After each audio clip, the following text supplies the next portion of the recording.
আলহামদুলিল্লাহ ভাই, অনেক প্রশ্ন, দেখি কতটুকু আপনাদের প্রশ্ন উত্তর দেওয়া যায়। এক নম্বরের প্রশ্ন হলো, টুপির উপর টুপি পরা যাবে কি না?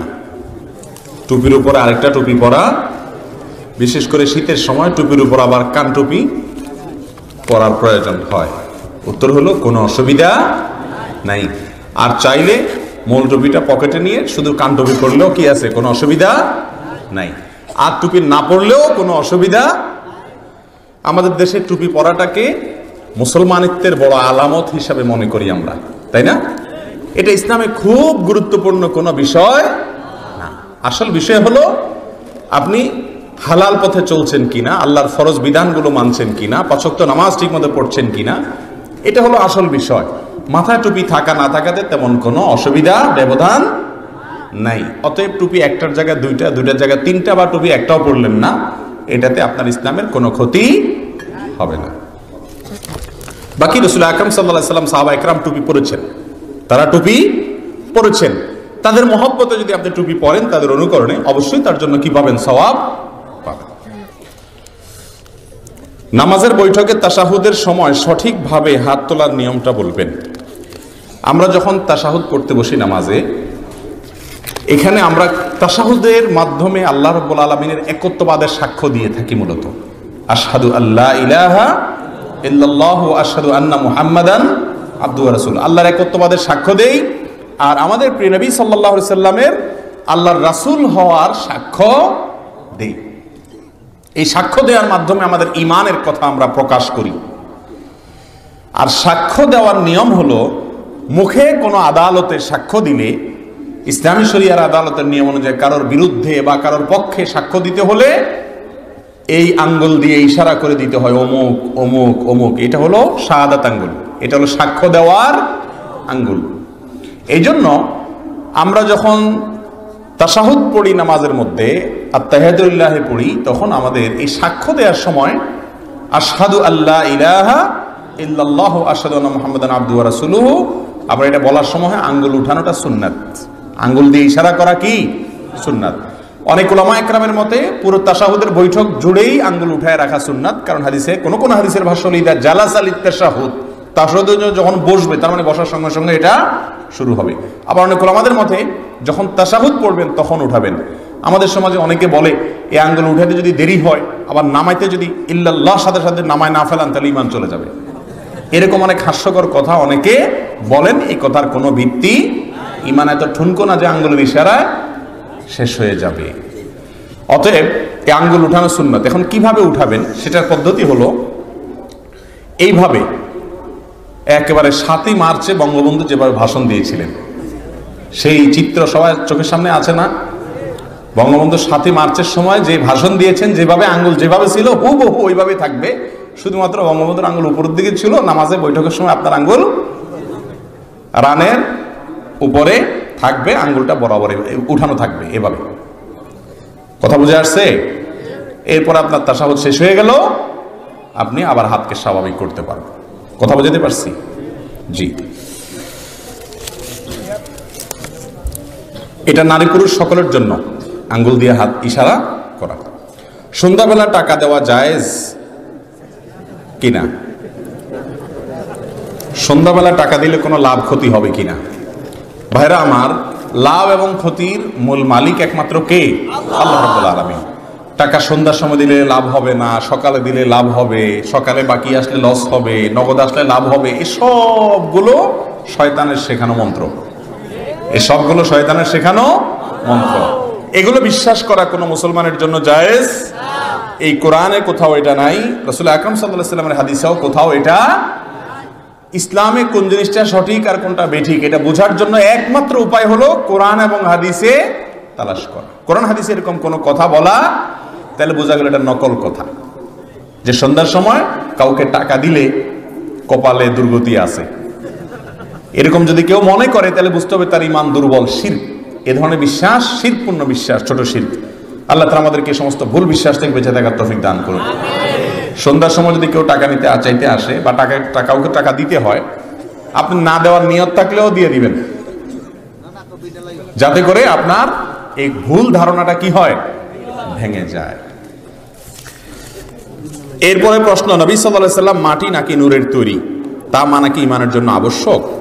ভাইরা আমার, আমি সব জায়গায় এই কথা বলি, নবী করিম সাল্লাল্লাহু আলাইহি সাল্লামকে আল্লাহ তাআলা কি দিয়ে তৈরি করেছেন এটা আপনার জানার দরকারটা কি? আদার ব্যাপারীর জাহাজের খবর নেওয়ার তো কোনো প্রয়োজন নাই, নামাজের খবর নাই, রোজার খবর নাই, হক হালালের খবর নাই, নবী নূরের তৈরি না মাটিতে টেনে মারামারি করতে করতে শহীদ হয়ে যেতেছে। ভাইরা আমার, কোরআন এবং হাদিসের কোথাও রাসূল করিম সাল্লাল্লাহু আলাইহি সাল্লামের সৃষ্টির মূল উপাদান কি, আল্লাহ তাআলা তাকে কি উপাদান দিয়ে তৈরি করেছেন, এরকম আলাদাভাবে পার্ট আকারে, চ্যাপ্টার আকারে আলাদা করে কোথাও স্পষ্ট কিছু বলা, তাহলে সেই জিনিস নিয়ে আমাদের কেন মারামারি করতে হবে? তবে এইটুকু ঠিক, নবী সাল্লাল্লাহু আলাইহি সাল্লাম মানুষ ছিলেন নাকি ফেরেশতা ছিলেন? মানুষ ছিলেন। কোরআনে কারিমে বহু জায়গায় আল্লাহ তাআলা এটা বলেছেন, কুল ইন্নামা আনা বাশারুম মিথলুকুম, হে রাসূল আপনি বলে দিন আমি তোমাদের মতো। এই নবী আবার আমাদের মতো মানুষ হয় কেমনে?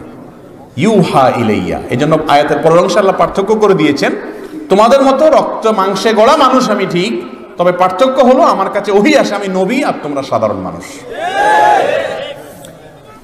আমাদের যে সমস্ত ভাইরা মনে করেন নবী করিম সাল্লাল্লাহু আলাইহি সাল্লামকে মাটির তৈরি বললে ওনার অপমান হয়, মাটি একটা তুচ্ছ জিনিস, নূর মানে লাইট, আলো, এটা দামি জিনিস। তারা নবী সাল্লাল্লাহু আলাইহি সাল্লামকে নূরের তৈরি বলেন এই জন্য যে নবীর মর্যাদা নাকি এতে কি বৃদ্ধি পাবে। মাটির তৈরি বললে অপমান হয়ে যায়, মাটি ছালি এটা কোনো একটা জিনিস হলো? ভাইরা আমার, আদম আলাইহিস সালাম কিসের তৈরি ছিলেন? এই ব্যাপারে তো কোনো দ্বিমত করার সুযোগ না, কারণ কোরআনে আল্লাহ তাআলা উল্লেখ করেছেন কি দিয়ে তাকে তৈরি করেছেন। খালাকতাহু মিন নার ওয়া খালাকতাহু মিন তিন, খালাকতানি মিন নার ওয়া খালাকতাহু মিন তিন। আদম আলাইহিস সালামকে মাটি দিয়ে তৈরি করেছেন, এটা কোরআনে স্পষ্ট আল্লাহ উল্লেখ করেছেন। সে মাটির তৈরি আদমকে আল্লাহ তাআলা সেজদা করাইছেন কাদেরকে দিয়া? নূরের তৈরি ফেরেশতাদেরকে। তাহলে আমাদের নবীজিকে যদি আপনি নূরের তৈরি বলেন, তাহলে উনি সেজদা দেওয়া লোকদের দলে ঢুকবেন, অর্থাৎ ফেরেশতাদের দলে, ঠিক না ঠিক? আর যদি মাটির তৈরি বলেন তাহলে সেজদা পাওয়া লোকদের দলে ঢুকবেন, অর্থাৎ আদমের দলে। তাহলে মর্যাদা মাটির তৈরি বললে বাড়বে না কমবে? তারপরেও এই মাটির তৈরি এই কথা বলার প্রয়োজন, কারণ কোরআন হাদিসে কোথাও এইভাবে আল্লাহ তাআলা খুলে খুলে বলেন না, আপনি কেন এত খুলে জ্বলতে যাবেন? আপনি বলেন উনি মানুষ ছিলেন, তবে মহামানুষ, সাধারণ কোনো মানুষ না। আল্লাহ তাআলা আমাদের সবাইকে নবীজির মহব্বত অন্তরে ঢোকানোর, প্রবেশ করানোর তৌফিক দান করুন। তাহলে ওনাকে আল্লাহ তাআলা কি দিয়ে তৈরি করেছেন এটা জানা আমাদের জন্য গুরুত্বপূর্ণ কোনো বিষয়। আসল বিষয় হলো আমাদের প্রিয় নবী সাল্লাল্লাহু আলাইহি সাল্লাম কি বলেছেন, কি করেছেন, সেই কথাগুলো আসল বিষয়। তাকে আল্লাহ কি দিয়ে বানিয়েছেন এটা আমার জানার বিষয় না। এরপরের প্রশ্ন, যাদের সন্তান হয় না তাদেরকে অনেকেই বলে অমুক হুজুরের পানি পড়া, তাবিজ, ঝাড়ফুঁক ইত্যাদি দেয়, এ সম্পর্কে ইসলাম কি বলে? ভাইরা আমার, সন্তান না হলে কোরআন এবং হাদিসের আলোকে ঝাড়ফুঁক করা, রুকিয়া করা সন্তানের আশায়, এটা নিষিদ্ধ বা হারাম কোনো কিছু না। কিন্তু মনে রাখতে হবে সন্তান দেওয়া এবং না দেওয়ার একমাত্র মালিক কে? অতএব ঝাড়ফুঁক বা অন্য কোনো হুজুরের কাছে দোয়া চাওয়ার চাইতে গুরুত্বপূর্ণ এবং স্বয়ং কোরআন যে আমলের কথা শিক্ষা দিয়েছে তা হলো আল্লাহর কাছে দোয়া করা। আল্লাহর কাছে কি করা? আমাদের দেশের অনেক ভাই বোনরা সন্তান না হলে, অথবা ছেলে হয় না শুধু মেয়ে হয়, মেয়ে হয় না শুধু ছেলে হয়, এগুলো ঘোচানোর জন্য অনেক মাজারে চলে যায় এবং মাজারে গিয়ে সন্তান চায়। ভাইরা আমার, মাজারওয়ালা সন্তান দেওয়ার মালিক। অতএব সন্তান চাইতে হবে কার কাছ থেকে? আল্লাহর কাছে। আল্লাহ বলেছেন ইয়াহাবু লিমান ইয়াশাউ ইনাসা ওয়া ইয়াহাবু লিমান ইয়াশাউ যুকুরা। আল্লাহ তাআলা যাকে ইচ্ছা তাকে ছেলে দেন, যাকে ইচ্ছা তাকে, আবার যাকে ইচ্ছা তাকে দুইটাই দেন। ওয়া ইয়াজআলু মান ইয়াশাউ আকিমা, যাকে ইচ্ছা তাকে বন্দা বানান। তাহলে এই ক্ষমতা কার? আল্লাহর। অতএব আল্লাহর কাছে দোয়া করতে হবে, অন্য কারোর কাছে যাওয়া যাবে না। এরপরের প্রশ্ন, সন্তান লাভের জন্য, বিশেষ করে নেক সন্তান লাভের জন্য গুরুত্বপূর্ণ আমল কি? খুবই দরকারি একটি প্রশ্ন। যাদের সন্তান হয় না তারা সন্তান লাভের জন্য কোরআনের শেখানো আমলে মাধ্যমে আল্লাহর কাছে সন্তান চাইতে পারেন। কোরআনে কিছু দোয়া শেখানো আছে, সেই দোয়াগুলো পড়ে আল্লাহর কাছে সন্তান কামনা করতে পারেন। আবার যাদের সন্তান আল্লাহ তাআলা দিয়েছেন কিন্তু অনাগত সন্তান, অথবা যে সন্তান আল্লাহ দিয়েছেন তারা যেন নেককার হয়, তারা যেন ভালো মানুষ হয়, তারা যেন আল্লাহর অনুগত মানুষ হয়, আল্লাহওয়ালা হয়, আলেম হয়, দিনদার হয়, এটার জন্য আল্লাহর কাছে বিশেষভাবে দোয়া করতে পারেন। দোয়া করবেন কোন আয়াতের মাধ্যমে? নাম্বার 1, ইব্রাহিম আলাইহিস সালাম তার সন্তানদের জন্য দোয়া করেছেন, এবং সূরা সাফফাত আয়াত নম্বর 100। আয়াত নম্বর কত? 100। সূরা সাফফাত ইয়াসিনের পরের সূরা। এই সূরাতে সূরা সাফফাত 100 নম্বর আয়াতে ইব্রাহিম আলাইহিস সালামের একটা দোয়া আল্লাহ তাআলা উল্লেখ করেছেন। তিনি আল্লাহর কাছে দোয়া করেছেন এভাবে, রব্বি হাবলি মিনাস সলিহিন, রব্বি হাবলি মিনাস সলিহিন, হে আমার রব আপনি আমাকে নেক সন্তান দান করেন। অতএব এই দোয়ার মাধ্যমে আল্লাহর কাছে নেক সন্তান চাইবেন। এই আয়াত বেশি বেশি করে পড়বেন, সকাল সন্ধ্যা উঠতে বসতে বিশেষ করে পড়বেন। দ্বিতীয় দোয়া হলো জাকারিয়া আলাইহিস সালামের দোয়া। বৃদ্ধ বয়সে আল্লাহ তাআলা জাকারিয়া আলাইহিস সালামকে কি দিয়েছিলেন? সন্তান, ছেলে সন্তান দিয়েছেন, এবং তার স্ত্রী বন্ধা ছিলেন, বৃদ্ধা হয়ে গেছেন, সন্তান হওয়ার মতো বয়স পার হয়ে গেছে, তারপরেও আল্লাহ তাআলা দিয়েছেন। কি দোয়া করে আল্লাহর কাছে সন্তান পেয়েছেন সে দোয়াটা নেন। দুইটা দোয়া তিনি করেছেন, তার একটা হলো সূরা আলে ইমরান আয়াত নম্বর 38।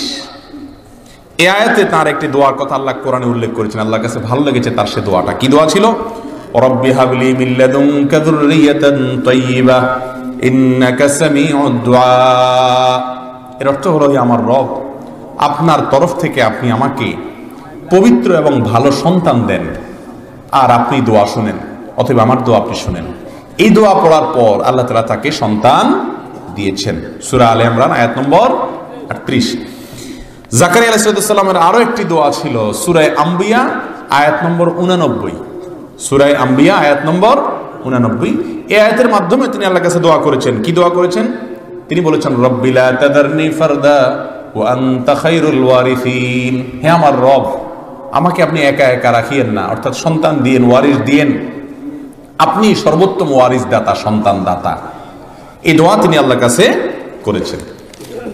4 নম্বরের দোয়া হলো সূরা ফুরকান আয়াত নম্বর 74 এর দোয়ার অংশটা, রব্বানা হাব লানা মিন আজওয়াজিনা ওয়া যুররিয়াতিনা কুররাতা আয়ুন ওয়াজআলনা লিল মুত্তাকিনা ইমামা। হে আল্লাহ আমার পরিবার, সন্তান যাই দিবেন সবাই যেন মুত্তাকি হয়, ভালো মানুষ হয়, মানুষের মতো মানুষ হয়, মুত্তাকিদের ইমাম হয়। তাদেরকে দেখলে এমন সন্তান দিবেন আল্লাহ, এমন স্ত্রী দিয়েন, এমন স্বামী দিয়েন আল্লাহ, যাদের দিকে তাকালে নয়ন জুড়িয়ে যায়, অন্তরটা ঠান্ডা হয়ে যায়, শীতল হয়ে যায়, ভালো লাগে, তারা যেন ভালো মানুষ হয়। এই দোয়াও বেশি বেশি করে পড়তে পারেন। আর সন্তান লাভের জন্য বেশি বেশি ইস্তেগফার করা। কি করা? আস্তাগফিরুল্লাহ ওয়া আতুবু ইলাইহি, অথবা সাইয়্যিদুল ইস্তেগফার, বা যে কোনো ইস্তেগফার, আল্লাহর কাছে ক্ষমা প্রার্থনা করা। সূরা নূহ আল্লাহ তাআলা বলেছেন, ফাকুলতু আস্তাগফিরু রাব্বাকুম ইন্নাহু কানা গাফফারা ইউরসিলিস সামাআ আলাইকুম মিদরারা ওয়া ইউমদিদুকুম বিআমওয়ালিন ওয়া বানিন ওয়া ইয়াজআল লাকুম জান্নাতিন ওয়া ইয়াজআল লাকুম আনহারা। এই আয়াত থেকে বোঝা গেল ইস্তেগফার করলে ইউমদিদুকুম বিআমওয়ালিন ওয়া বানিন, সম্পদ এবং সন্তান এই দুইটা দান করেন আল্লাহ তাআলা বেশি বেশি। কি করলে? ইস্তেগফার করলে। এত আমল করার পরেও যদি আল্লাহ কাউকে সন্তান না দেয়, তার আল্লাহর ফয়সালা মেনে নেওয়া উচিত, আল্লাহর ফয়সালা মেনে নেওয়া উচিত। কারণ আল্লাহ রাব্বুল আলামিন যদি কোনো কিছু না দেন, এর মধ্যে আমাদের জন্য অনেক বড় মাপের কল্যাণ আছে। ছোট বাচ্চারা অনেক সময় বুঝে না, মা বাপ তাদেরকে অনেক কিছু দেয় না। মোমবাতিটা সে ধরতে চায়, মা বাপ দেয় না, জোরাজুরি করে, না দিলে কান্নাকাটি করে। বাচ্চার কান্নার স্টাইল দেখে বোঝা যায় সে ছোট মানুষ, ভাষা নাই, মুখে বলতে পারে না। যদি সে বলতে পারতো হয়তো বলতো যে আমার মা বাপের মতো এরকম পাষাণ, এত খারাপ মানুষ পৃথিবীতে আছে, একটা বাচ্চা মানুষ, আমি একটু মোমবাতিটা ধরতে চাইছি, আগুনটা তো দিল না। কি বলেন? মা বাবার না দেওয়াটা বাচ্চার কল্যাণে না অকল্যাণে?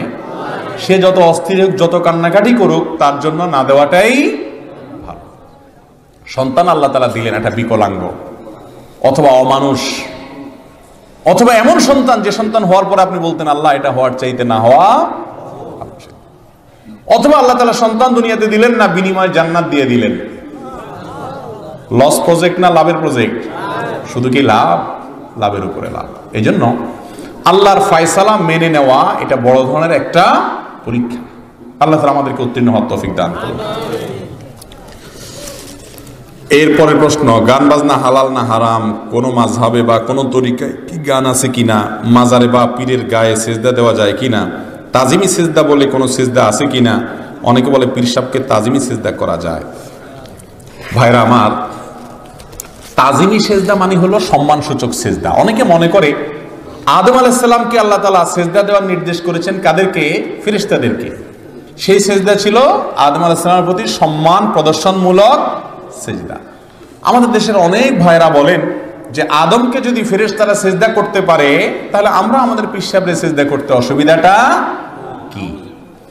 এটার উত্তর হলো যে আদম আলাইহিস সালাম কি আমাদের জন্য অনুসরণীয় নবী? ওনার শরীয়ত অনুযায়ী চলবো আমরা, না মুহাম্মদ সাল্লাল্লাহু আলাইহি ওয়াসাল্লামের শরীয়ত অনুযায়ী চলবো? আর মুহাম্মদ সাল্লাল্লাহু আলাইহি ওয়াসাল্লামের শরীয়তে আল্লাহ রাব্বুল আলামিন সম্মানার্থেও কাউকে সেজদা করার কোনো অনুমতি, পৃথিবীর সবচেয়ে বড় সম্মানের পাত্র হলেন স্বয়ং রাহমাতুল লিল আলামিন, তাকে কোন সাহাবীরা সম্মান করে সেজদা দিয়েছেন? তাহলে বোঝা গেল সম্মানসূচক সেজদা এটাও শিরক। এটাও আমরা কোরআনে কারীমের একটি সূরা, সূরা ফাতিহা প্রতি রাকাতে পড়ি, ইয়্যাকা না'বুদু ওয়া ইয়্যাকা, আল্লাহ আপনারই ইবাদত করি, আপনারই ইবাদত করি। সেজদা এটা ইবাদত না? ইবাদত না। অতএব এটা শুধুমাত্র কাকেই করতে হবে? আল্লাহকে। এরপরের প্রশ্ন, যেহেতু আমি জেনারেলের ছাত্র, অনেক কারণে মেয়েদের সাথে কথা বলতে হয়, এটা জায়েজ কিনা, অথবা সামাজিক যোগাযোগের মাধ্যমে চ্যাট করা যাবে কি না, মেসেঞ্জার বা ইমোতে? মেয়েদের সাথে চ্যাট করা কেন লাগবে? যদি আপনি ছাত্র মানুষ হন, পড়াশোনা বিষয়ে কোনো লেনদেন, কোনো আদান প্রদান, কোনো কথাবার্তা, কোনো আইডিয়া শেয়ারিং করার প্রয়োজন হয়, একান্তে করবেন না। হয়তো গ্রুপ স্টাডি হচ্ছে অনলাইনে, সেখানে ছেলে মেয়েরা আছে, সেখানে যদি আপনার পর্দা রক্ষা করে কোনো আইডিয়া শেয়ার করতে চান, করতে পারেন। অন্যথায় একাকী নির্জনে কথা বলা, যেটা ফিতনার দিকে নিয়ে যাবে, মনের মধ্যে বাজে চিন্তা নিয়ে আসবে, সমাজ অস্থির হবে, অশান্তির দিকে যাবে, সেটা কোনো অবস্থাতে জায়েজ। আপনার শুধুমাত্র ক্লাসমেট মেয়ে ছাত্রী আছে, ছাত্র নাই। নিয়ম হলো মেয়েরা মেয়েদের সাথে, ছেলেরা ছেলেদের সাথে আলাপ করবে এবং আইডিয়া শেয়ার করবে। ভাইরা আমার, এই কথাগুলো শুনলে আমাদের ভালো লাগে না। হুজুররা সব ওল্ড, সব সেকেলে, পুরান আমলের। এখন জগৎ কোথায় চলে গেছে হুজুরদের খোঁজ খবর নাই। এখন হলো ভাব, শেয়ারিং, কেয়ারিং। এখন আর এই সমস্ত এই মান্দাতার আমলে এসব চলে না, নাউজুবিল্লাহ। এই চিন্তা আমাদের ভাইরা করে। এরপরে যখন এই ঐশীর মতো, ওই যে আনুষ্কা, দিহান, এই সমস্ত ঘটনা যখন ঘটে, তখন আবার মনে করে না রে, হুজুররা যেটা বলছিল কথা তো। আল্লাহ তাআলা আমাদেরকে সময় থাকতে সাবধান হওয়ার তৌফিক দান করুন। কোরআনে আল্লাহ তাআলা বলেছেন ওয়ালা তাকরাবুজ জিনা। আল্লাহ তাআলা এখানে বলেন নাই ওয়ালা তাজনু, জিনা করিও না। আল্লাহ বলেছেন ওয়ালা তাকরাবুজ জিনা, জিনার কাছেও যেও না, কারণ কাছে গেলে জিনা অটোমেটিক হয়ে যায়, ওইদিকে চলে যেতে হয় মানুষের। এই জন্য আগে থেকে বাঁধ দিতে হয়। আল্লাহ আমাদের বোঝার তৌফিক দান করুন। ডক্টর খন্দকার আব্দুল্লাহ জাহাঙ্গীর রাহিমাহুল্লাহ বলেছিলেন, মানুষের স্বাভাবিক জৈবিক চাহিদা যৌনতা, এটা সৃষ্টিগতভাবে প্রমোটেড, সৃষ্টিগতভাবে এটার জন্য কোনো ট্রেনিং, প্রশিক্ষণের প্রয়োজন। যদি এটাকে প্রমোশন করার চেষ্টা করা হয়, সমাজ অস্থির হয়ে যায়। যৌনতাকে বরং কন্ট্রোল করতে হয়, এটাকে বরং নিয়ন্ত্রণ, যত্রতত্র ব্যবহার করা থেকে বাঁচতে হয়। এখন এটাকে প্রমোশন করতে চাইলে আরো সমাজ কি হবে? অশান্তির দিকে চলে যাবে। আল্লাহ তাআলা আমাদেরকে বোঝার তৌফিক দান করুন। চার মাযহাবই কি সঠিক? তাহলে কেন তাদের এতগুলো বিষয় নিয়ে এক নয়? তাদের বিষয়গুলো এক নয় এবং মাযহাব মানা কতটুকু গুরুত্বপূর্ণ? ভাইরা আমার, প্রসিদ্ধ চার মাযহাবের চারো মাযহাবই মৌলিকভাবে সঠিক ইনশাআল্লাহ। এ বিষয়ে সারা বিশ্বে আহলে সুন্নাত ওয়াল জামাতের কোন আলেমের, কোন ইমামের দ্বিমত নাই যে প্রসিদ্ধ চার মাযহাবের চারো মাযহাবই কি সঠিক। এখন প্রশ্ন হলো, সঠিক হলে তাদের মধ্যে এত দ্বিমত কেন? সঠিক হওয়ার পরেও দ্বিমত হতে পারে। সাহাবা ইকরাম রাসূল আকরাম সাল্লাল্লাহু আলাইহি ওয়াসাল্লামের যুগে তার জীবদ্দশায় অনেক মাসআলা নিয়ে দ্বিমত করেছেন। এটাকে বলা হয় মতবৈচিত্র্য। মতবৈচিত্র্য, এক একজন এক এক মত বুঝার ক্ষেত্রে রাসূলের নির্দেশটা বুঝতে গিয়ে এক একজন এক এক রকম বুঝতে পারেন। এটা অস্বাভাবিক কিচ্ছু না। বিধায় এটাকে খুব বড় করে দেখে মুসলিমদেরকে বিভক্ত করা অথবা মুসলিমদের সংশয় সৃষ্টি করা উচিত না। তবে মাযহাব মানা, কেউ যদি কোরআন এবং হাদিসের আলোকে একা একা চলতে পারে, এত বেশি তার ইলম থাকে আলহামদুলিল্লাহ, তাহলে তার জন্য মাযহাব মানা কোনো জরুরি। কিন্তু আপনি সাধারণ মানুষ হিসাবে কোরআন এবং হাদিসের সবকিছু যদি আপনার জানা না থাকে, কোনো না কোনো আলেমের মাধ্যমে অবশ্যই আপনি আল্লাহ এবং তার রাসূলের ফয়সালা জানতে হবে। বিয়েতে উকিল দেওয়া এবং দেনমোহর নির্ধারণ করার ব্যাপারে বিস্তারিত জানতে চাই। ভাইরা আমার, বিয়ের মধ্যে কোনো উকিল টুকিলের কোনো প্রয়োজন নাই। এটা একটা অযথা কাজ আমাদের দেশের প্রায় বেশিরভাগ এলাকাতে প্রচলিত আছে। বিয়েতে ছেলে হোক আর মেয়ে হোক, দুই পক্ষের গার্ডিয়ান হিসাবে তাদের বাবা, বাবা না থাকলে বড় ভাই অথবা চাচা অথবা দাদা, কোনো একজন পুরুষ মানুষ, তিনি অভিভাবকত্ব করবেন। মেয়ের বাবা বলবে আমার মেয়েকে আমি বিয়ে দিচ্ছি, তিনি নিজেই মেয়ের বিয়ের ক্ষেত্রে বলতে পারে উকিল, বিয়ে সম্পাদন করতেছেন তিনি। বাবা বেঁচে থাকতে আবার মাঝখান থেকে আরেকজন আসে, তার নাম উকিল তো উকিল, আবার উকিল বাবা। উকিল তো উকিল আবার সাথে কি লাগায়? বাবা। কয় বাপ থাকে একজন মানুষের? যেমন জীবন্ত জলজন্ত বাপ থাকতে আবার আরেক বেটার বানায় উকিল বাবা বানাচ্ছে। এ উকিল বাবা বানানোর পরে মেয়েরা ওই বিয়েতে যে উকিল বাবা থাকে সারা জীবন বাবার মতো তার খেদমত করা লাগে, তার সাথে পর্দার বিধান আছে বলে মনে করে না। এগুলো সব হারাম। বিয়েতে কোনো উকিল বাবার প্রয়োজন, বলিষ্ঠভাবে সমস্ত উকিল বাবা টাবা এগুলো সব বাদ দিবেন। সরাসরি বাপ থাকতে, বাপ না থাকলে ভাই, মাঝখান থেকে আরেকজন এসে উকিল বাবাগিরি করার কোনো প্রয়োজন নাই, এটা ভুল। জারজ সন্তানের পিছনে নামাজ পড়া জায়েজ আছে কিনা? কোন সন্তানের জন্ম যদি অবৈধভাবে হয়, ওই সন্তানের কোনো দোষ নাই, তার পিছনে নামাজ পড়লে নামাজ হয়ে যাবে। কিন্তু সমাজে যদি জানাশোনা হয়ে যায়, তার পিছনে নামাজ পড়তে মানুষের যদি নেফরত হয়, মানুষ যদি বিব্রত বোধ করে, তাহলে সেক্ষেত্রে সেই স্বার্থে অনেক ওলামা ইকরাম বলেছেন তাদেরকে ইমাম না বানানোই উত্তম। তবে তাদের পিছনে নামাজ পড়লে কোনো অসুবিধা। একজন মানুষ তার জন্ম যদি অবৈধভাবেও হয়, তারপরও তিনি চাইলে আল্লাহর নিকটবর্তী বান্দা হতে। আবার অনেকের জন্ম সঠিকভাবে হয়েছে, কিন্তু সে যখন নেকামল করবে না, সে আল্লাহর অপছন্দের মানুষ বান্দা হতে পারে কি পারে না? এই জন্য কার জন্ম কিভাবে হয়েছে এটা মুখ্য না, কে নিজে কি কাজ করেন এটা হলো মুখ্য। শুনেছি নামাজে বা ওযুতে মুখে বলা নিয়ত বলতে কিছু নেই, সত্যতা কতটুকু? ভাই, নিয়ত মানে ইচ্ছা। নিয়ত মানে কি? ইচ্ছা। অনেকে বলে যে আগামী বছর আমরা হুজুর আপনাকে আমাদের মাহফিলে দাওয়াত দেওয়ার নিয়ত করছি। এই নিয়ত করার মানে হলো মনে মনে আমরা ইচ্ছা করছি। নিয়ত শব্দের অর্থ কি? ইচ্ছা। আচ্ছা, ইচ্ছা এটা কি মুখে করে না মনে করে? কথা বলেন। ইচ্ছা কি মানুষ মনে মনে করে না মুখে দিয়া করে? মনে করেন আপনি এবছর হজে যাবেন, সামনের বছর আল্লাহ বাঁচালে নিয়ত করছেন, তো আপনি বলেন যে নাওয়াইতু আন আযহাবা ইলাল হজ। শুনছেন কোনোদিন এরকম? হজে যাওয়ার নিয়ত শুনছেন কোনোদিন আপনারা? কিন্তু জিজ্ঞেস করলে ভাই হজে যাবেন কিনা, বলে হ্যাঁ নিয়ত আছে এবার যাওয়ার। এই যে নিয়ত আছে, তার মানে ভিতরে ইচ্ছা আছে। যে কোনো ইবাদতে নিয়ত ছাড়া কোনো ইবাদত হবে না, কিন্তু নিয়ত জিনিসটা হলো মনের ইচ্ছা, এটাই যথেষ্ট। মুখে আলাদা নাওয়াইতু পড়ার প্রয়োজন।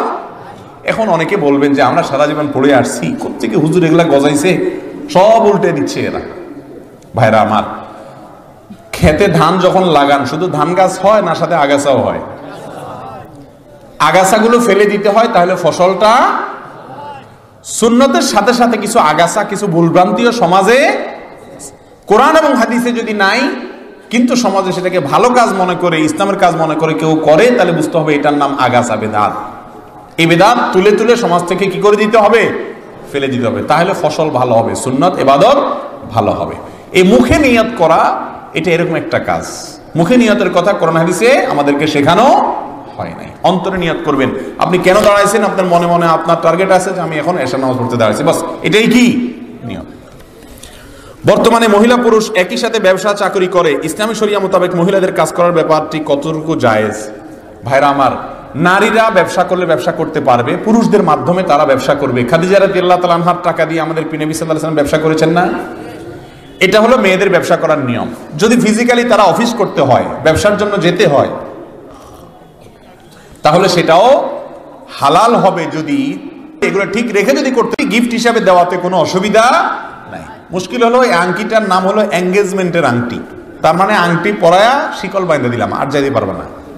এটা একটা সামাজিক রেওয়াজ, এটাকে কেউ ইবাদত মনে করে করে না। কোরআন হাদিসে কোথাও বিবাহের জন্য এরকম কোনো বুকিং সিস্টেম নাই। আসলে সিস্টেমটার মধ্যে ত্রুটি আছে, কারণ এই বুকিং দেওয়ার পরে এরপরে আস্তে আস্তে ইটিস পিটিস আলাপ শুরু হয়, কেমন আছো, কি খাইছো, হান তান, আস্তে আস্তে অন্যান্য গুনাহের দিকে যায়।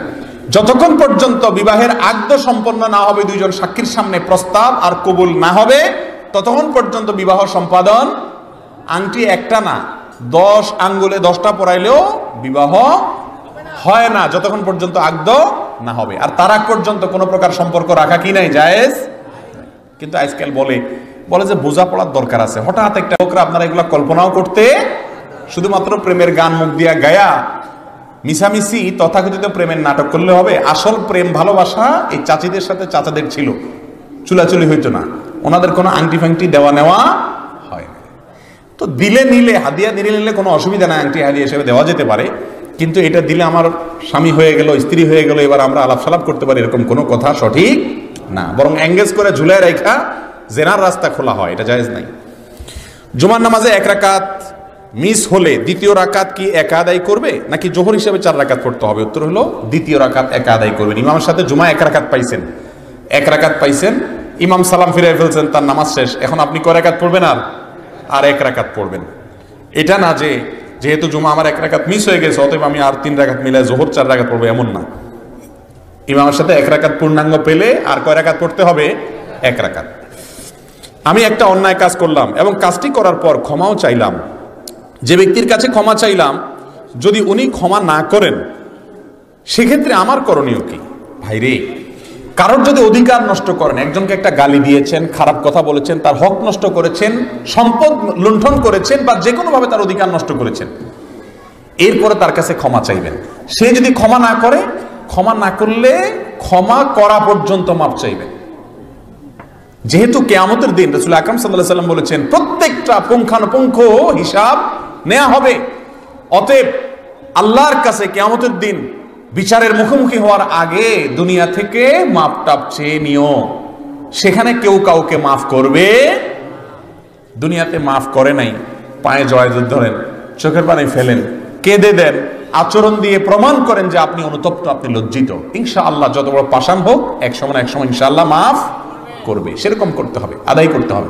হ্যাঁ, আপনি সব চেষ্টা করেছেন, তারপরেও যদি সে মাফ না করে, এত বড় পাষাণ হয়, এবার আল্লাহর সাথে লিঙ্কটা ভালো করবেন। তাহলে কিয়ামতের দিন আল্লাহ তাআলা আপনার পক্ষ থেকে তাকে সন্তুষ্ট করে তার কাছ থেকে মাফ আদায় করবেন। কথা কি বুঝতে পারছি? আমরা জানি মিথ্যা বলা মহাপাপ। বউয়ের সাথে প্রয়োজনে মিথ্যা বলা যাবে কি না? বউয়ের সাথে মিথ্যা বলা জায়েজ আছে, তবে সে মিথ্যার ধরনটা ভালো করে বুঝেন। বউয়ের সাথে মিথ্যা বলা জায়েজ আছে, এটার মানে হলো পামপট্টিমূলক কোনো কিছু মিথ্যা মিথ্যে বললেন, এটা জায়েজ আছে।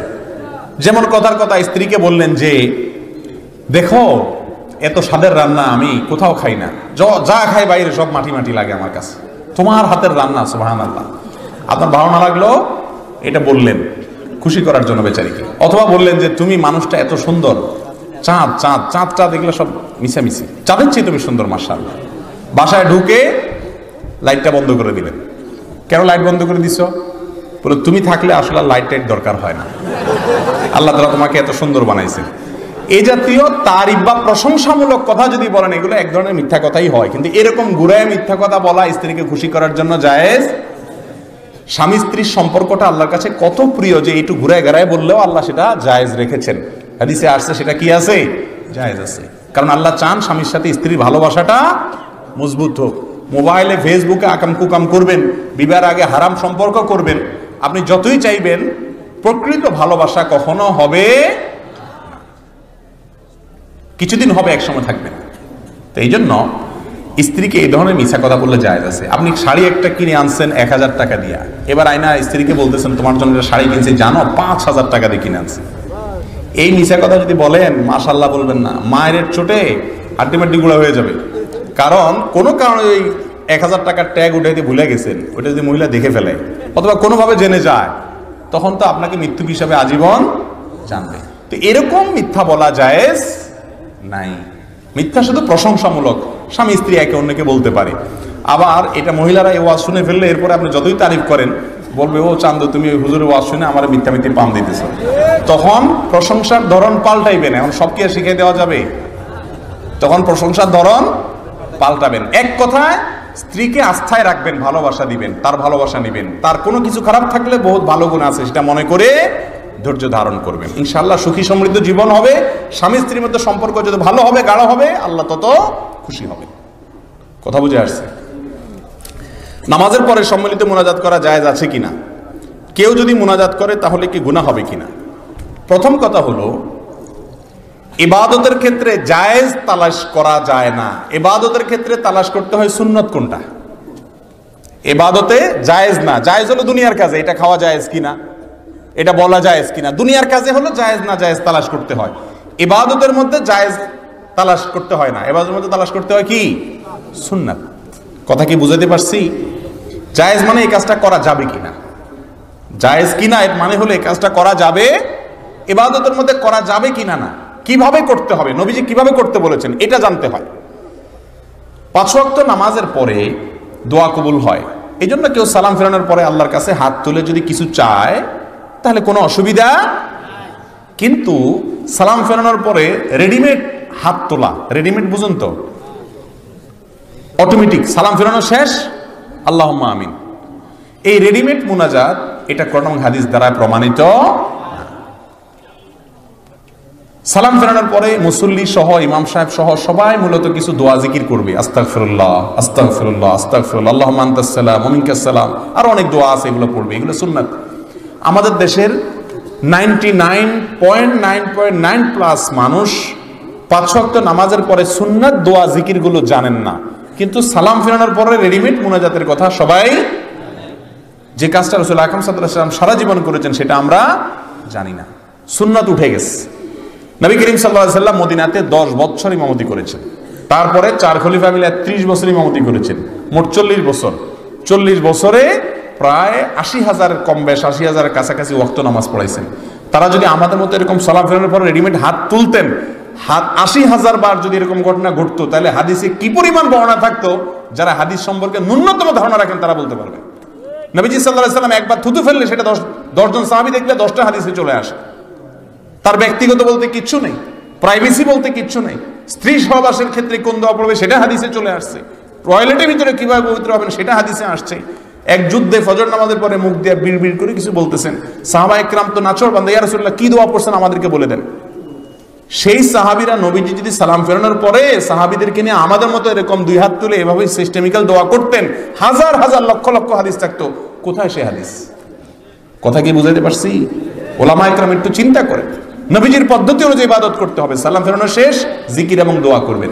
তবে আগে থেকে যদি সম্মিলিত মুনাজাত চালু থাকে সেখানে জিহাদ ঘোষণা করার দরকার নাই। আস্তে আস্তে মানুষকে সুন্নাত বুঝাবেন, ধীরে ধীরে বুঝাবেন। আর না হলে ভুল কাজ করা ভালো মারামারি করার চাইতে, মারামারি করার চাইতে ভুলটা থাকা ভালো। খবরদার এলাকাতে গন্ডগোল ফিতনা ঝামেলা করবেন না, তবে আস্তে আস্তে বুঝাইয়া মানুষকে সুন্নতের দিকে আনবেন। আল্লাহ আমাদের তৌফিক দান করুন। মৃত ব্যক্তির গোসলের পানির জায়গায় 5 দিন বাতি জ্বালানো কি জায়েজ হবে? অনেক এলাকায় এই কুসংস্কার এখনো আছে, মৃত ব্যক্তিকে গোসল দিলে সেই জায়গায় 5 দিন বাতি জ্বালায় রাখে।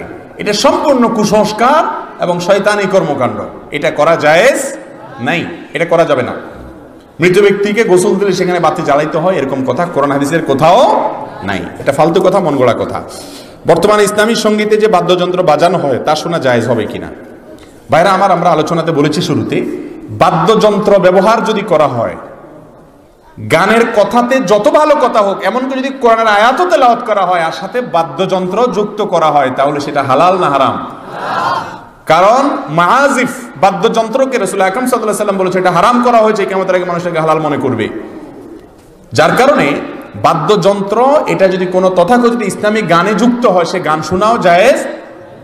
আমি কোনো প্রতিষ্ঠানের নাম নিচ্ছি না, তবে আপনাদেরকে আমি দায়িত্ব নিয়ে বলছি, ম্যাক্সিমাম 99% তথাকথিত ইসলামী গান, বাংলা হোক ইংরেজি হোক, এগুলোর পেছনে ব্যাকগ্রাউন্ডে মিউজিক আছে, খুব সূক্ষ্ম, অনেক সময় বোঝা যায় না, শুনতে আমাদের কাছে ভালো লাগে, আমরা শুনি, কিন্তু মিউজিক আছে, বিষ মিশাই দিছে সাথে। আল্লাহ তাআলা আমাদেরকে এগুলোকে বর্জন করার তৌফিক দান করুন। এই জন্য এগুলো যত শুনবেন তত অন্তরে মুনাফিকি তৈরি হবে, ঈমান থেকে দূরে সরবেন। আল্লাহ তাআলা আমাদেরকে হিম্মত দান করুন হারামকে না করার জন্য। সুন্নতি বিবাহ পদ্ধতি সম্পর্কে জানতে চাই। এটা তো 1 ঘন্টার ওয়াজ, এটা নিয়ে ইউটিউবে আমাদের একটা আলোচনা আছে, সংক্ষেপে একটু বলি। সুন্নতি বিয়ের পদ্ধতি হলো মেয়ে খুঁজবেন দিনদার, পয়সাওয়ালা না, সৌন্দর্য এটা খুঁজবেন, ঠিক খুঁজতে পারেন, তবে তার চাইতে বেশি হলো মেয়েটা দিনদার কিনা। দিনদার মানে সে নামাজ কালাম পড়ে কিনা, হালাল হারাম মানে কিনা, আল্লাহকে ভয় করে কিনা, পর্দা করে কিনা, অল্পে তুষ্ট কিনা। আর মেয়েরাও ছেলেদেরকে এভাবে নির্বাচন করবেন। আজকাল ছেলেরা চায় একটা বিশ্ব সুন্দরী, আর মেয়েরা চায় একটা টাকার বস্তা। যতক্ষণ পর্যন্ত এই অবস্থা থেকে বের না হবেন ততক্ষণ পর্যন্ত শান্তি দাম্পত্য জীবনে আসবে না। নবীজি বলেছেন ফাসবার বিজাতিদ দ্বীন। দেখো, চেহারা সুন্দর, লাবণ্য, সৌন্দর্য, শারীরিক গঠন, পয়সা কড়ি এগুলা গৌণ। মানুষের আসল উপভোগ্য হলো তার ব্যক্তিত্ব, পার্সোনালিটি। সে যদি মানুষের মতো মানুষ হয় তার সাথে বসবাস করে শান্তি পাবা। আর না হলে চেহারা ছবি এগুলো একসময় ভেঙে যাবে, একসময় নষ্ট হয়ে যাবে। আসল জিনিস থেকে যাবে তার ব্যক্তিত্ব। এই জন্য ওই জিনিসটা দেখে বিয়ে করতে হয়। আর বিয়েতে খরচ কম করবেন, দুমদাম কম করবেন, লাইট ফাইট কম লাগাবেন। মহারণা খুব অযাচিত, অনাকাঙ্ক্ষিত বিশাল বিগ ফিগারের মহারণা ধরলেন, 1 টাকাও দিলেন না, এরকম করবেন না। গান বাজনা, বিয়ে মানে এখন গান বাজনা, ঠিক না বেঠিক? গান বাজনা ছাড়া কোনো বিয়ে হয় না। মানুষ জিজ্ঞেস করে হুজুর সংসার টিকে না কেন? এখন প্রতিদিন 39টা করে তালাক হয় ঢাকা শহরে। এত বিবাহ ভেঙে যাচ্ছে কেন? এত অশান্তি হচ্ছে কেন? এই অশান্তি হওয়ার অনেক কারণের ভিতরে একটা কারণ হলো বিবাহ যখন হয় তখন গান বাজনা ছাড়া বিয়ে, ব্যান্ড পার্টি ছাড়া বিয়ে হয় না। তো যে বিয়েতে আল্লাহ নাফরমানি দিয়ে শুরু হয়, ওখানে আল্লাহ শান্তি কিভাবে দিবেন? এই জন্য যুবকরা হিম্মত করতে হবে, বিয়েতে কোনো হারাম কাজ, চাঁদাবাজি করবেন না। গেইটে টেবিল বসাইয়া, চেয়ার বসাইয়া উপহার নেওয়ার জন্য লোক বসে, আছে না নাই? কে কি আনছেন দেন, নাম লেখান। তো আমি বলি আর কি যে ডাকাতি করার সময় ছুরি রাখে, পিস্তল রাখে, আর বিয়েতে ডাকাতি করার সময় একটা চেয়ার আর টেবিল রাখে। ওইটাও ডাকাতি, এটাও ডাকাতি। এটা হলো ভদ্রবেশে ডাকাতি। এটাকে আমি হোটেল বলতে রাজি না। অনেকে বলে এটা হোটেল, রেস্টুরেন্ট, যে জমা দেন ভিতরে যায় খান। আরে ভাই, হোটেলের চেয়ে ভালো, আগে খায় পরে টাকা দেয়। আর এখানে আগে যাওয়ার সময় দিয়া যান, তারপরে খান। 500 টাকা খাবেন, 2000 টাকা দেন। এটা ডাকাতি ছাড়া আর কি। এই জন্য যুবকরা বিয়ের সময় হিম্মত করবেন, বিয়ের কার্ডে লিখে দিবেন কোনো প্রকার উপহার গ্রহণ করা হবে না। ঠিক তো বলতেছেন, বাইরে গেলে বলবে মাথা খারাপ, তোর লাখ লাখ টাকা উঠবে। ভাইরে, হারাম আমার 1 পয়সারও দরকার। বিয়ের দাওয়াত পাইলে এখন মানুষ এত নাখোশ হয়। কিছু দাওয়াত আছে এগুলো পাইলে মানুষের মুখটা কালো হয়ে যায়। মধ্যবিত্তের কথা বা গরিব, আমাদের মতো গরিব মানুষের কথা বলতেছে। আকিকার দাওয়াত, বিয়ের দাওয়াত, এটার মানে হলো বেচারার মুখটা কালো। মরা দাওয়াতে আবার খুশি হয়, কারণ সেখানে কিছু দেওয়া লাগে না। কিন্তু বিয়ের আকিকা মানে হলো এখানে দণ্ডি, জরিমানা। পরিবারের সদস্য 3 জন 500 করে 1500 নয় খাইলো, কিন্তু 5000-এর নিচে দেওয়া, বাকি 3500 লস।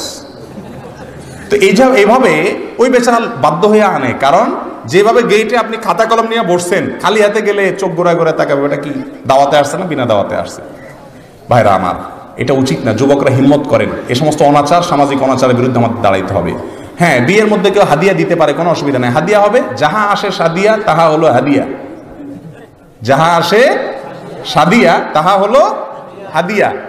আপনি চেয়ার টেবিল নিয়ে, খাতা কলম নিয়ে ভাই কি আনছেন দিয়া যান, এরপর ভিতরে ঢুকেন। মুখে তো আর বলে না, আচরণ দ্বারা এরকম করেন, তাহলে এটা কোনো হাদিয়া হতে পারে না, চাঁদাবাজি।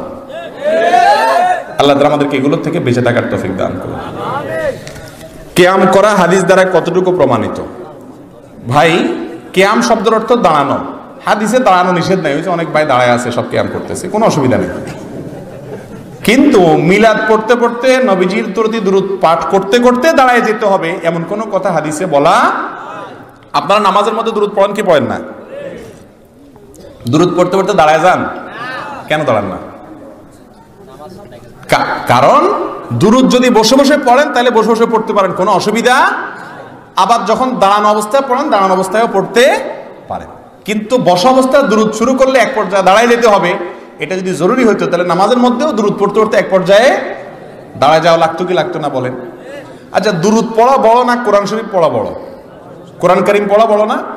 দুরূদ পড়া লাগলে, তখন যদি দুরূদ পড়তে পড়তে দাঁড়ায় যাওয়া লাগে, তাহলে কোরআন পড়ার সময় তো ফ্যানে ঝুলে থাকতো, ওটাতে ইচ্ছেইতে বড়।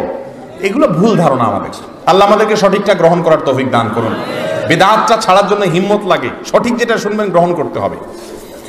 হিল্লা বিবাহ জায়েজ আছে কিনা? হিল্লা বিবাহ হারাম। লাআনাল্লাহুল মুহাল্লিলা ওয়াল মুহাল্লাল লাহু। রাসূল আকরাম সাল্লাল্লাহু আলাইহি ওয়াসাল্লাম বলেছেন, হিল্লা বিয়ে যারা করে, যার জন্য করে, ওর প্রতি আল্লাহর গজব নাজিল হয়। এটা জায়েজ নাই। 3 তালাক যদি দিয়ে দেন, ওর সাথে আর ঘর করার চিন্তা করবেন না, তার সাথে আর ঘর করার চিন্তা করবেন না, অন্য বিকল্প চিন্তা করবেন। হিল্লা করে এই কন্ট্রাকে বিয়ে করা এটা অত্যন্ত নিকৃষ্ট জঘন্য একটা হারাম গুনার কাজ। সকালবেলা ঝাড়ু দিলে নাকি ঘরে রহমতের ফেরেশতা আসে, এটা কি ইসলামের শরীয়তে জায়েজ আছে কিনা? ফেরেশতার সাথে ঝাড়ুর কোনো সম্পর্ক নাই। ঘরে ময়লা আবর্জনা থাকলে আপনি ঝাড়ু দিবেন, দিনেও দিতে পারেন, সন্ধ্যাও দিতে পারেন, রাতেও দিতে পারেন। অনেক সময় মহিলারা বলে যে রাতে কি দিতে হয় না, ঝাড়ু দিতে হয় না। এটা হাদিসে আছে, এটা ঠিক, রাতে ঝাড়ু দিতে হয় না, তবে এটা রাসূলের হাদিস না, এটা হলো মহিলাদের হাদিস, হাদিসুন নিসা। কথা বুঝে আসছে? আমাদের মা খালারা, মা চাচিরা অনেক সময় বলে যে রাত্রে ঝাড়ু দিতে হয় না, প্লেট ধুইয়া পানি রাত্রে বের করতে হয় না। এগুলো সব মন গড়া কথাবার্তা। আরো বেশি বেশি করে ফেলবেন, বেশি বেশি করে ঝাড়ু দিবেন। আবার মা বাবা চাচির সাথে বেয়াদবি করেন না, বুঝাইয়া নিবেন ইনশাআল্লাহ। প্রেম করে বিয়ে করা জায়েজ আছে কিনা? মেয়েকে ভাগিয়ে নিয়ে বিয়ে করা জায়েজ আছে কিনা? ভাই, বিয়ে করা কি ভালো কাজ না খারাপ কাজ? ভালো কাজ। তো ভালো কাজে আবার ভাগতে হবে কেন? ভাগে তো চোরে। ভাগে কে? চোরে। তো যেই যুবক মেয়েকে নিয়ে ভেগে গিয়ে বিয়ে করে, ও তো বিয়ে করে না, ও তো চোর। কথা ঠিক না ঠিক বলেন? বিয়ে তো একটা ইবাদত, সবের কাজ, ভালো কাজ।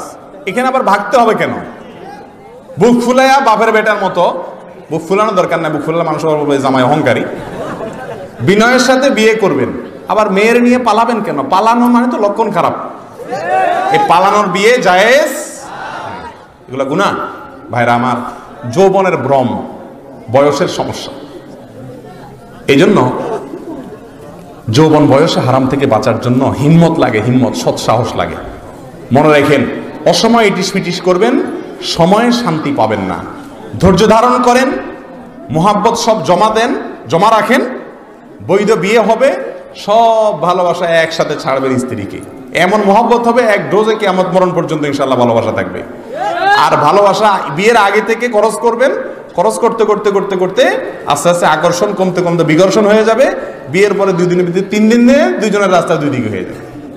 এরপর আর ভালোবাসা খুঁজে পাবেন না। এই জন্য দেখবেন না যে ভালোবাসার ট্রেনিং দেয় যে নায়ক নায়িকা, এগুলা বিয়ের সকালে একটা ভাঙা, বিকালে একটা ভাঙে।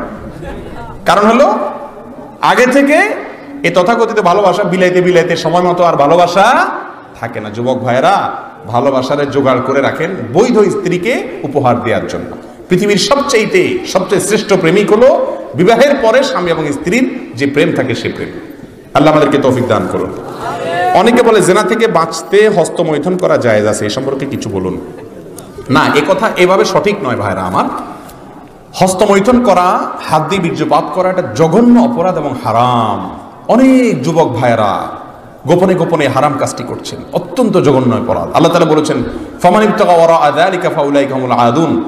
স্ত্রীর মাধ্যমে যৌন চাহিদা চরিতার্থ ছাড়া এবং বৈধ পদ্ধতি ছাড়া অন্য যতভাবে মানুষ যৌন চাহিদাকে মিটায়, সেটা হাত দিয়ে হোক, অন্য কোনো ভাবে হোক, এই সবগুলোকে আল্লাহ বলেছেন এরা সবাই সীমা লঙ্ঘনকারী, এটা হারাম। কোন অবস্থাতে হস্তমৈথুন জায়েজ। হস্তমৈথুনের এই বদভ্যাস থেকে অনেক যুবকরা বাঁচতে চায়, কিন্তু পেরে ওঠে না। এই পেরে ওঠার জন্য কি করতে হবে? 1 নম্বর কাজ হলো নির্জনতা পরিহার করতে হবে। একা একা থাকা যাবে না। একা একা যত বেশি থাকবেন তত বেশি শয়তান মনের ভিতরে বাজে চিন্তা আনবে, কারো না কাউকে সাথে রাখবেন। 2 নম্বর হলো হারাম জিনিস দেখা বন্ধ করতে হবে। মোবাইল ফরম্যাট করে ফেলতে হবে, নেটের আইডি ডিঅ্যাক্টিভ করে ফেলতে হবে প্রয়োজনে। ফেসবুকে হারাম থেকে বেঁচে থাকার জন্য এই সাহসগুলো লাগে। ইমান যখন জজবা আসবে, সাথে সাথে হিম্মত করে এগুলো করে ফেলবেন, আল্লাহর রহমতের কোলে চলে যাবেন ইনশাআল্লাহ। নাম্বার 3, আল্লাহর কাছে একটু একাকী দোয়া করবেন। আল্লাহ, আমি পারতেছি না, শয়তান আমাকে কুপকাত করে ফেলতেছে, আল্লাহ আপনি সাহায্য করেন। এই কাজগুলো করলে ইনশাআল্লাহ এই বদভ্যাসের বিরুদ্ধে আপনি সংগ্রাম করতে পারবেন। হস্তমৈথুন জায়েজ নেই। যারা বলেছেন যে জেনা থেকে বাঁচার জন্য জায়েজ আছে, এটা কোন কোন ইমামগণ বলেছেন ওই ব্যক্তির জন্য যে ব্যক্তি এমন কোন জায়গায় আছে যে এখানে তার জেনা হয়েই যাবে, নির্জন একটা কক্ষে, কথার কথা জেলখানায়, অথবা এমন কোন জায়গা যেখানে জেনার হাতছানি চতুর্দিকে, সে কোনোভাবে বাঁচতে পারতেছে না, তখন সে নিজেকে রক্ষা করার জন্য যদি করে, সেটাকে অনেক ওলামা ইকরাম জায়েজ বলেছেন। এখন জেনা থেকে বাঁচার জন্য করা যাবে এই কথা বলে আপনি সকাল বিকাল আল্লাহ মাফ করুক হারাম কাজ করবেন, সেটা কোনো আলেমী পৃথিবীতে বলে নাই। যদি কোনো স্বামী তার স্ত্রীকে বিশ্বাস করে তাকে বাড়িতে রেখে প্রবাসে চলে যায়, তারপর যদি সে পরকীয়া লিপ্ত হয়, তা যদি স্বামী না জানে পরবর্তীতে তার স্বামীর কাছে স্বীকার করে, তাহলে স্বামী যদি মাফ করে দেয় তাহলে সংসার করা হালাল হবে কিনা? হালাল হবে সংসার, কোনো অসুবিধা না। তবে এখানে একটা দরকারি বিষয় বলি, সেটা হলো অনেক স্বামী স্ত্রী এ ভুলটা করেন। বিবাহের আগে যদি কোনো অন্যায় হয়ে থাকে, স্বামী স্ত্রী একে অন্যকে সেটা শেয়ার করা উচিত না।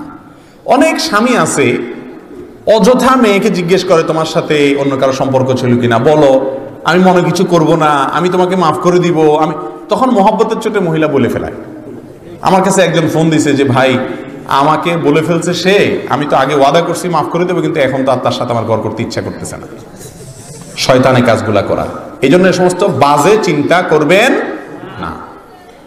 একই কাজ মেয়েরাও করানোর সময় সন্দেহ করা করি, এগুলো দাম্পত্য জীবন অশান্তির প্রধানতম কারণ। আপনি মনে করবেন ইনশাআল্লাহ আমার স্ত্রী পৃথিবীর সবচেয়ে ভালো মেয়ে, সচেতন থাকবেন, সাবধান থাকবেন, সতর্ক থাকবেন, কিন্তু তাই বলে তাকে নিয়ে সন্দেহ করতে যাবেন না। যদি কোনো কারণে জেনা হয়ে যায় তাহলে এই কারণে সম্পর্ক ছিন্ন হয়ে যাবে না। সরকারি চাকরিতে ঘুষ দিয়ে নেওয়া হলে পরবর্তীতে যে টাকা আয় করা হয় তা হালাল হবে কিনা? ঘুষ দিয়ে যদি কেউ চাকরি নেয়, ঘুষ দিয়ে চাকরি নেওয়াটা গুনাহের কাজ, কিন্তু পরবর্তীতে তার উপার্জন কি হবে? ইনশাআল্লাহ হালাল হবে, কারণ পরবর্তীর উপার্জনটা হবে তার শ্রমের বিনিময়ে পারিশ্রমিক, এটাতে অসুবিধা নেই। প্রবাসে গিয়ে যদি কফিলের সমস্যার কারণে পরিস্থিতির শিকার হয়ে টাকার কারণে যদি অবৈধ হয়ে যায়, পরে যে টাকা আয় করা হবে তা হালাল হবে কিনা? হবে ভাই। প্রবাসী ভাইয়েরা প্রবাসে গেছেন, অবৈধ হয়ে গেছেন নানা কারণে, আপনার সেখানে অবৈধভাবে বসবাস করা এটা গুনাহের কাজ। একটা ইসলামিক রাষ্ট্র বা যে কোনো একটা রাষ্ট্রের শৃঙ্খলা নষ্ট করলেন আপনি, কিন্তু আপনার উপার্জনটা এর কারণে কি হয়ে যাবে না? হারাম হয়ে যাবে না, কারণ আপনার উপার্জনটা হচ্ছে শ্রমের বিনিময়ে পারিশ্রমিক। যদি ভালো বৈধ ক্ষেত্রে আপনি উপার্জন করেন কোনো অসুবিধা নাই, জায়েজ হবে। আল্লাহকে পেতে হলে নাকি একজন পীর ধরতে হয়, এটা ইসলামী শরীয়তে কি বলে? পীরকে ধরতে হবে এরকম কোনো কথা ইসলামে নাই যে পীর ধরা ছাড়া আল্লাহকে পাওয়া যাবে না। আল্লাহকে পেতে হলে আল্লাহ কোরআনে বলছেন ওয়াবতাগু ইলাইহিল ওয়াসিলা, ওয়াসিলা ধরো। ওয়াসিলা মানে হলো নেকামল করা, কোরআন হাদিস অনুযায়ী চলা, আল্লাহর নির্দেশ অনুযায়ী চলা, এগুলোর মাধ্যমে আল্লাহর নৈকট্য অর্জন করা যাবে। ওসিলার এই ব্যাখ্যাই মুফাসসিররা করেছেন। অতএব কোনো পীর ধরতে হবে না আল্লাহকে পাওয়া যাবে না, এমন কোনো কথা সঠিক না, ভুল কথা এগুলো। ওলামাদের অনুসরণ করবেন সেটা ভিন্ন কথা। প্রবাসী অবৈধ প্রবাসীর এটা বলেছি। গলায় কাটা লাগলে আমাদের দেশে কিছু কিছু মানুষ বলে বাদশার নাম নিলে নাকি চলে যায়, এটা জায়েজ কিনা? এটা সম্পূর্ণ ভুল কথা ভাই। বাদশা এত খারাপ হয়ে যায় নাই যে তার নাম শুনলে কাটা চলে যাবে, এগুলো সব অযথা কথাবার্তা। কাঁটা যদি গলায় লেগে যায় ডাক্তারের কাছে যাবেন, চিকিৎসা করবেন, তবে কিছুক্ষণ কাল পরে, নির্দিষ্ট একটা সময়ের পরে কাঁটা, ছোটখাটো কাঁটা এমনিই নেমে যায়, না হলে ডাক্তারের কাছে যাবেন যদি বড় কাঁটা হয়। একটা আমলের কথা অনেকে বলেন ফালাউলা ইদা বালাগাতিল হুলকুম, এই আয়াত পড়ে ফু দিলে, কাউকে দিয়া মুখে ফু দেওয়াইলে আল্লাহ তাআলা দূর করে দেন, এরকম অনেকে বলেন। এটা ঝাড়ফুঁক, রুকিয়া, কোরআন হাদিসে কোনো বলা হয়েছে এমন কিছু না। তবে কোনো বাচ্চা টাচ্চার নাম নেবেন না, বাচ্চা টাচ্চার নাম নিলে বরং কাঁটা আরো বেশি সময় থাকার সম্ভাবনা আছে, কারণ এটা ভুল কাজ, কোরআন হাদিসে এরকম বলা হয়নি। হঠাৎ ভয় পেলে আমাদের দেশে মা চাচিরা বলেন দায়ের আগায় নুন খেতে হয়, এটা ঠিক কিনা? দাও এর আগা নুন লাগায়া খাইতে হয় ভয় পাইলে, মা চাচিরা বলেন। এগুলো সবগুলো কুসংস্কার, এগুলা সবগুলো আপনার মেড বাই ইবলিস, এগুলো সব শয়তানের তৈরি করা। কোরআন হাদিসে এরকম কোনো কথা বলা হয় নাই। ভয় পাইলে আল্লাহর কাছে সাহায্য চাইবেন। লবণ টবণ, কাঁচা লবণ তো স্বাস্থ্যের জন্য এমনি ক্ষতিকর, আবার দায়ের আগায় যদি অপরিষ্কার, দায়ের আগায় বা পরিষ্কারই খান তাহলে তো আরো বরং স্বাস্থ্য নষ্ট হবে। এরকম কোনো কাজ করবেন না, এগুলো ভুল কথা। ইসলামে আল্ট্রাসোগ্রাম করা সম্পর্কে কি বলে? আল্ট্রাসোগ্রাম করা জায়েজ আছে কিনা? কোনো অসুবিধা নেই ভাই। সন্তান মাতৃগর্ভে কি অবস্থা আছে এটা দেখার জন্য আল্ট্রাসোগ্রাম করলে কোনো অসুবিধা। অনেকে মনে করে আল্লাহ কোরআনে বলছেন যে মাতৃগর্ভে কি আছে আল্লাহ ছাড়া কেউ জানে না, এখন আল্ট্রাসোগ্রামের মধ্যে জানলে কি হবে? আরে ভাই, আল্ট্রাসোগ্রাম তো নির্দিষ্ট 3-4 মাস 5 মাস পরে যা করলে জানা যায়। জন্মের আগে বা সাথে সাথে পৃথিবীর কোন আল্ট্রাসোগ্রাম জন্মের আগে থেকে বলতে পারে না যে কোনটা ছেলে হবে বা মেয়ে হবে। অতএব আল্ট্রাসোগ্রাম করলে কোনো অসুবিধার কিছু নেই। স্বামী স্ত্রীর নাম নিয়ে ডাকতে পারে না যদি স্ত্রীর নামে স্বামী স্ত্রীকে নাম নিয়ে ডাকতে পারে না যদি স্ত্রীর নামের শেষে মা থাকে, যেমন আসমা, নাসিমা, সায়মা, রহিমা ইত্যাদি। এই কথাগুলি সঠিক কিনা? মানে বইয়ের নাম যদি থাকে আসমা বা আপনার কি সায়মা, তাহলে শেষে মা আছে, তাহলে বউরে মা বলা হয়ে যাবে। এই জন্য যে বেচারার, যে কপাল পোড়ার বউর নামের শেষে মা আছে, সে জীবনে বউর নাম ধরে ডাকতে পারবে না। এটা ফালতু কথাবার্তা, এটা কোনো সঠিক কথা। ইন্নামাল আমালু বিন্নিয়াত। ওই বেচারা তো বউর নাম হিসাবে সায়মা বলছে, এটা বলে না আয়মা, সে তো সায়মা বলছে। আয়মা যদি বলতো নাউজুবিল্লাহ, তাহলে আয় মা, দুইটা মিলে আয় মা, বউরে মা ডাকতো, সেটা আরেক বেজাল হইতো, বিবাহ না ঠিকার সম্ভাবনা ছিল, জেহার হতে পারতো। কিন্তু সায়মা টাইমা বা এরকম মা বললে শেষে কোনো অসুবিধা। আরে ভাই, বাংলায় না মা মানে আপনার মা, তো সায়মা তো আরবি শব্দ, তাহলে আরাবিয়ানরা কি করবে? এগুলো সব অযথা কথাবার্তা, কোনো অসুবিধা নেই নাম দিয়ে বললে। আমাদের ইসলামের মধ্যে অনেক রকমের দল রয়েছে, যেমন কওমি, সুন্নি, আহলে হাদিস ইত্যাদি। এতগুলো দল থাকার কারণ কি, এবং সবাই বিভিন্ন রকম ফতোয়া দিয়ে বিভ্রান্ত করে, এর প্রতিকারের উপায় কি? এটার প্রতিকারের উপায় হলো আপনি নিজে করোনা সম্পর্কে মৌলিক ধারণা থাকতে হবে। আপনি যদি কানা হন, তাহলে আপনার কানাকে সবাই কি দেখাবে? হাইকোর্ট দেখাবে। হাইকোর্ট যাতে দেখাইতে না পারে, সেজন্য নিজে একটু চোখ কানটা অন্তত খুলতে হবে, বেসিক জ্ঞান থাকতে হবে। কোন হুজুর বলেন মসজিদে প্রবেশের পর সালাম দেওয়া নাকি ঠিক নয়, কারণ তাতে মসজিদে থাকা মুসল্লিদের ডিস্টার্ব হয়। তাহলে আমরা কি মসজিদে ঢুকে সালাম দিব না? বহু হাদিসে রাসূল আকরাম সাল্লাল্লাহু আলাইহি ওয়াসাল্লাম বা সাহাবা ইকরাম মসজিদে ঢুকে সালাম দেওয়ার কথা বর্ণিত আছে। এটা হলো তখন যদি আসলেই কারো ডিস্টার্ব না হয়, সব মুসল্লিরা সুন্নত পড়তেছেন, নামাজ পড়তেছেন, আমি ঢুকতে বেশি জোরে আসসালামু আলাইকুম বলেন, অবশ্যই ডিস্টার্ব হবে। এরকম অবস্থাতে জোরে সালাম দেওয়া উচিত না। পরিবেশ বুঝে যেখানে সালামের জবাব দিতে পারবে মানুষ সেখানে দিবেন। কবরের পাশ দিয়ে খাওয়ার সময়, যাওয়ার সময় আমরা কিভাবে সালাম দেব? কবরের পাশ দিয়ে যাওয়ার সময় বিশেষ কোনো পদ্ধতি নেই। কবরের যে দোয়া আছে, জিয়ারতের দোয়া, সালামুন আলাইকুম দারা কওমিল মুমিনিন ওয়া ইন্না ইনশাআল্লাহু ওয়া লাহিকুন, যে সমস্ত হাদিস দোয়া আছে কবর জিয়ারতের, এগুলো যাওয়ার সময় পাশ দিয়া পড়ে চলে যাবেন। ইমাম সাহেব জর্দা ও সিগারেট খাওয়াকে মাকরু মনে করেন এবং নিজে জর্দা দিয়ে পান খান, এরকম ইমাম বলছেন নামাজ পড়লে নামাজ হবে কিনা? নামাজ হয়ে যাবে, কিন্তু ইমাম সাহেবের জানা উচিত জর্দা স্বাস্থ্যের জন্য ক্ষতিকর। তামাক এটা ভয়াবহ রকমের একটা জিনিস, এটা নেশা, মাদক। এই জন্য এটা কোনো ইমাম বা মুসল্লি কারোর জন্য খাওয়া জায়েজ নাই, এটা উচিত না।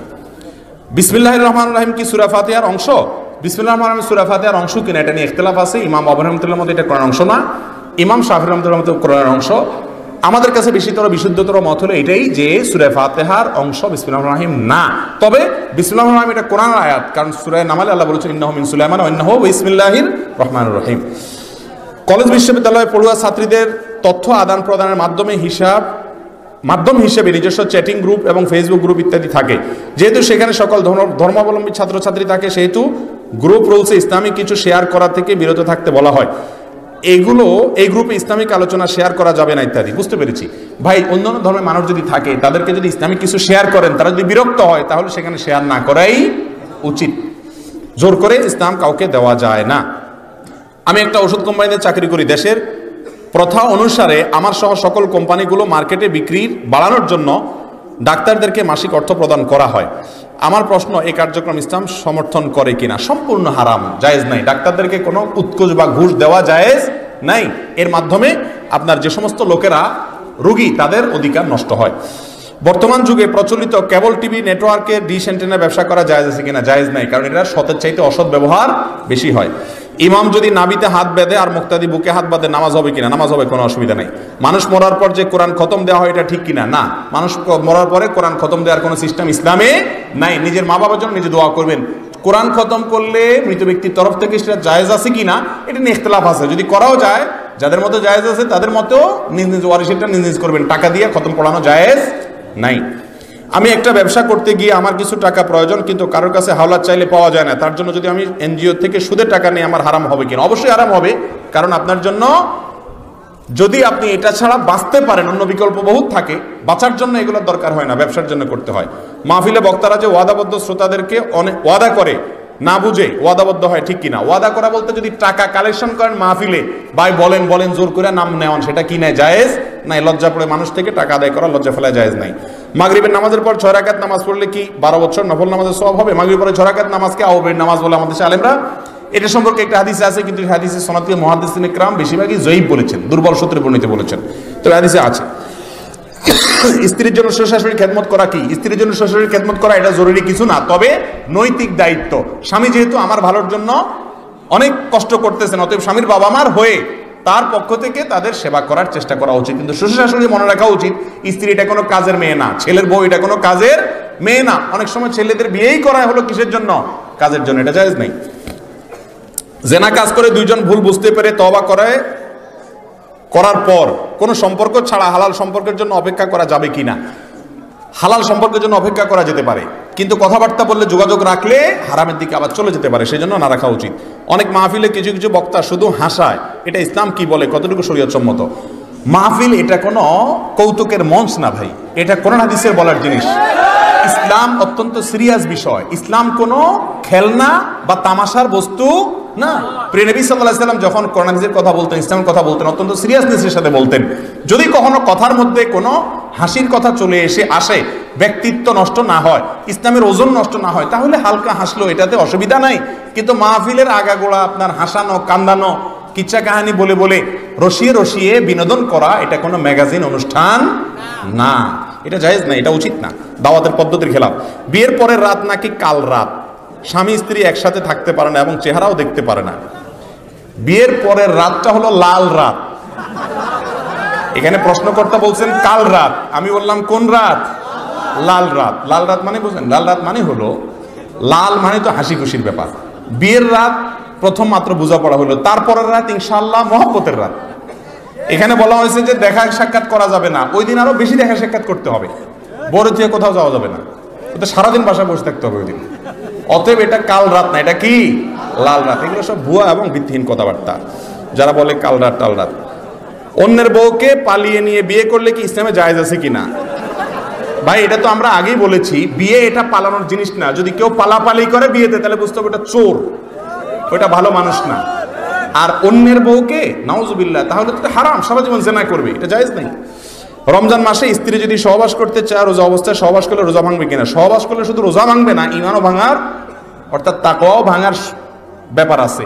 হারাম রমজান মাসে রোজা অবস্থায় স্বামী স্ত্রী সম্পর্ক করা, শারীরিক সম্পর্ক করা কি নাই? জায়েজ নাই, কেউ চাইলেই হবে না। রোজা থাকা অবস্থায় মাস্টারবেশন করলে রোজা ভেঙে যাবে কিনা? হ্যাঁ, অবশ্যই হস্তমৈথুন করলে রোজা অবস্থায় রোজা ভেঙে যাবে। রোজা অবস্থায় স্বপ্নদোষ হলে রোজা ভাঙবে কিনা? না, স্বপ্নদোষ হলে রোজা ভাঙবে না। আমরা অনেক সময় স্নো ব্যবহার করি, কিন্তু জানি না সেটা পবিত্র না অপবিত্র। যদি সেটা অপবিত্র হয়, সন্দেহ হলে পবিত্র করার বিধান কি? স্নো আবার অপবিত্র হতে যাবে কেন? যদি সেখানে অপবিত্র, হারাম কোনো কিছু, নাপাক কিছু আছে বলে মনে হয়, তাহলে ওটা পবিত্র করার কোনো সিস্টেম নাই, ওটা ব্যবহার করা যাবে না। শুকরের কোনো কিছু আছে যদি জানেন, তাহলে ব্যবহার করবেন না, আর না হলে স্বাভাবিক অবস্থায় ব্যবহার করতে কোনো অসুবিধা নাই। আল্লাহ রাব্বুল আলামিন আমাদের সকলকে কোরআন এবং হাদিস অনুযায়ী আমাদের জীবনকে গড়ার তৌফিক দান করুন। জাযাকুমুল্লাহু খাইরান।